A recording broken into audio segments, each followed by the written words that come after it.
வேலூர் மாவட்டம் குடியாத்தத்தில் கத்தி, கம்பு, பிவிசி குழாய் உள்ளிட்டவைகளை வைத்து இன்ஸ்டாகிராமில் ரீல்ஸ் வீடியோக்கள் வெளியிட்ட கல்லூரி மாணவரை காவல் நிலையம் அழைத்துச் சென்று போலீசார் அறிவுரை கூறினர். தாம் செய்தது தவறுதான் என்று ஒப்புக்கொண்ட மாணவர் தனது வீடியோக்களை அழித்ததுடன் இனி அவ்வாறு செய்ய மாட்டேன் என மன்னிப்பு கேட்டும் வீடியோ வெளியிட்டுள்ளார்.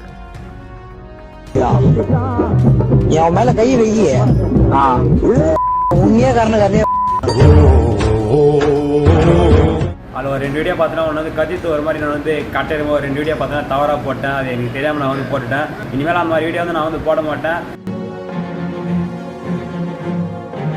பிளே ஸ்டோர் மற்றும் ஆப் ஸ்டோரில் இருந்து பாலிமர் செயலியை QR கோடு மூலம் பதிவிறக்கம் செய்யுங்கள். செய்திகளை உடனுக்குடன் பெறுங்கள்.